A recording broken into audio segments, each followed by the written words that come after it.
Alhamdulillah wassalatu wassalamu ala Rasulillah Sayyidina wa maulana Muhammad ibni Abdillah wa ala alihi wa sahbihi wa man tabi'ahu wa mawalah. Mudah-mudahan ruh yang masih bersemayam dalam jasad, yang masih dititipkan Allah bernapas, sekali tarik sekali hembus, semua gerak langkah kita ini bernilai amal soleh insyaallah, sehingga ketika nanti kita mati menghadap Allah bisa kita jadikan bekal anak-anak yang kita tinggalkan soleh dan solihah, sehingga mereka mengirimkan bacaan Quran, berwakaf, berinfak, bersedekah, membangun masjid, menolong agama Allah, terang dan lapang alam barzakh kita.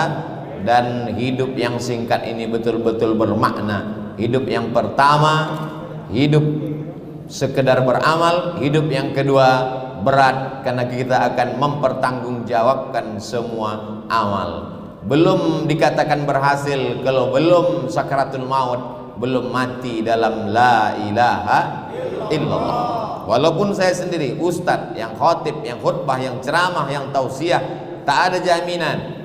Makanya diantara doa yang kita mintakan kepada Allah, Allahumma khtim lana bi husnil khatimah. Cara husnul khatimah adalah istiqomah. Cara istiqomah adalah dengan berjamaah. Cara berjamaah adalah dengan cara hijrah. Yang sudah hijrah alhamdulillah, yang sudah hijrah segera menggabungkan diri dengan jamaah. Yang sudah berjamaah insyaallah istiqomah. Yang istiqomah pasti buah hasilnya adalah husnul khatimah. Alhamdulillah Ustaz Somad, sejak mendengarkan ceramah Ustaz, suami saya ini istiqomah. Istiqomah apa Bu? Istiqomah sholat Jumat. Alhamdulillah daripada yang tak sholat Jumat. Betul? Itulah maka banyak yang tak sholat. Karena kita hanya melihat sholat Jumat, subuh, zuhur, asar, maghrib, isya, qabliyah, ba'diyah, duha, tahajud, witir. Sempat-sempatkan duha, sempat-sempatkan tahajud, sempat-sempatkan witir. Masanya nanti datang kita mau, tapi sempat sudah tak ada. Saya tahu Bapak Ibu akan masuk ke tempat beribadah. Bekerja itu beribadah karena mencari makanan yang halal. Tangan Bapak mungkin kotor, tapi duitnya bersih. Betul? Pakaian mungkin kotor, tapi hatinya insya Allah bersih. Innallaha thayyibun, Allah suka yang bersih. La yaqbalu illa thayyiban, Allah tidak menerima kecuali yang bersih-bersih. Wa anfiqu, berinfaklah, min thayyibat, yang bersih-bersih. Kulu, makanlah, min thayyibat, yang bersih-bersih. Yang kotor-kotor tempatnya juga nanti di tempat yang kotor, neraka jahanam. Jaga makan, atib mat'amak, jaga makananmu, takun mustajabat da'wah, insyaallah doamu akan dikabulkan Allah subhanahu wa ta'ala. Ada 5 pertanyaan. Satu kotak pertanyaan di belakang tidak lagi dijawab karena isinya tentang anjing semua.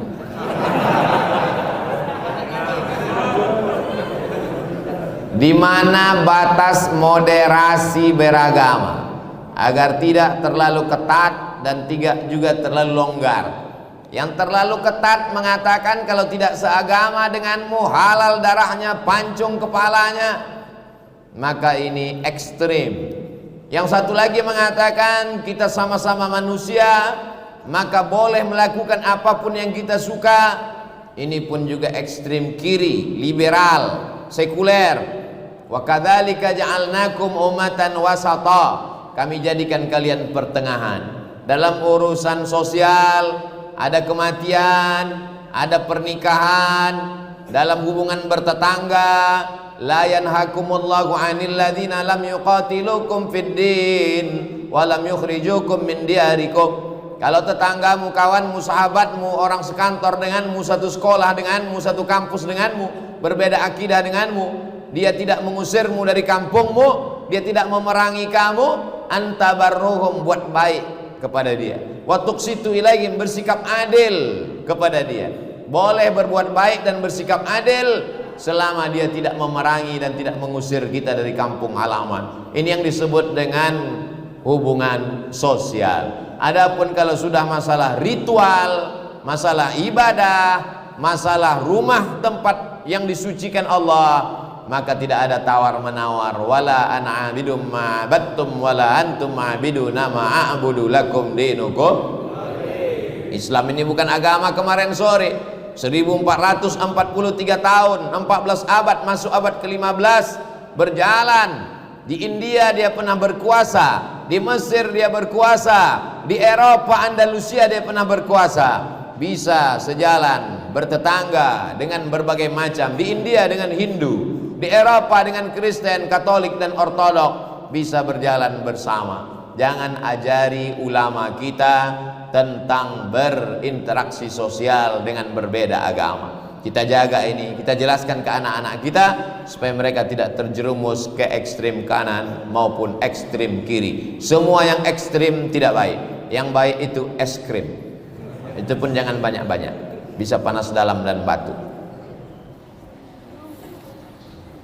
Apa hukumnya menerapkan sistem demokrasi kapitalis, dan apa hukumnya mengatakan syariat Islam secara kafah dalam bingkai khilafah?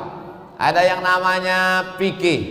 Fikih itu dibagi lagi, ada namanya fikih ibadah, salat, zakat, puasa, haji. Ada lagi namanya fikih muamalat, jual beli, dagang, mudharabah, bagi hasil, murabahah, permodalan, musaqah, sewa menyewa, gadai menggadai, menghidupkan tanah untuk pertanian. Ini namanya fikih muamalah, ekonomi. Ada lagi namanya fikih jihad. Siapa yang akan diangkat menjadi panglima jihad, siapa yang itu kafir harbi, siapa kafir zimmi, siapa yang non muslim tapi tetap dijaga darahnya. Ada namanya fikih siyasah, disebut juga dengan siyasah syar'iyah, disebut juga dengan min fiqhid daulah, disebut juga dengan fiqhul khilafah. Ditulis oleh ulama mazhab Syafi'i, meninggal 450 Hijrah. Namanya Imam penarang kitab Al-Hawi Al-Kabir. Itulah dia kitab yang ditulis berjudul Al-Ahkam As-Sultaniyah, Imam Al-Mawardi. Al-Ahkam, hukum-hukum, As-Sultaniyah, tentang kekuasaan. Bagaimana cara mengangkat pemimpin? Wa amruhum syura bainahum, bermusyawarah di antara kita. Bagaimana cara mengangkat ulil amri? Nama orang yang bermusyawarah itu namanya ahlul halli wal aqdi, karena tidak sama antara suara orang yang berilmu dengan orang yang tidak berilmu. Sedangkan dalam demokrasi tak ada beda antara suara diplomat dengan penjual tomat. Penjual tomat yang tersinggung, nanti takut saya asosiasi penjual tomat melaporkan saya pula. Itu sekedar perumpamaan saja. Maka orang-orang yang berilmu, orang-orang yang cendekiawan, orang-orang yang alim ulama bermusyawarah untuk mengangkat pemimpin. Lalu pemimpin tadi punya wajib 5, 10. Begitu dalam kitab Al-Ahkam As-Sultaniyah. Menjaga perdamaian, mendamaikan orang yang berkonflik, menjaga agama dari kesesatan, menjaga orang susah jangan sampai tak makan. Itulah mengapa para sahabat berkumpul di Saqifah Bani Sa'idah. Mereka bermusyawarah, masing-masing punya calon. Orang Muhajirin punya calon Umar bin Khattab, orang Ansor punya calon Sa'ad bin Ubadah. Mereka bermusyawarah, tereliminasi Sa'ad bin Ubadah karena dia tidak Quraisy. Karena hadis Nabi berkata, al-a'immah min Quraisy, pemimpin mesti diangkat dari golongan Quraisy. Akhirnya terangkatlah Umar bin Khattab. Tapi kata Abu Bakar Siddiq, Umar bin Khattab mengatakan Abu Bakar lebih layak, karena waktu Nabi sakit Abu Bakar yang diangkatnya menjadi imam sholat. Imam sholat mengindikasikan akan menjadi imam besar, imam sebuah kekuasaan. Diangkatlah Abu Bakar Siddiq. Meninggal Abu Bakar, Abu Bakar berwasiat, kalau aku meninggal nanti akan naik Umar. Umar pun naik. Meninggal Umar bin Khattab, Umar tidak meninggalkan wasiat. Sahabat berkumpul bermusyawarah. Lalu kemudian tinggal 6 orang. 6 orang menetapkan, naiklah Utsman bin Affan. Sayyidina Utsman meninggal terbunuh, ditikam oleh Abu Lu'lu'ah. Umar bin Khattab meninggal, Utsman meninggal, Umar bin Khattab ditikam Abu Lu'lu'ah Majusi. Lalu kemudian Utsman bin Affan dibunuh sedang membaca Al-Quran. Lalu kemudian bermusyawarah, diangkatlah Sayyidina Ali. Islam tidak ada mengangkat anak setelah orang tua meninggal, sistem monarki. Bahkan Nabi mengatakan, lan yufliha qaumun wallau amrahum imra'ah, tidak akan berkuasa, tidak akan menang kalau suatu negeri itu mengangkat anak sebagai pemimpin.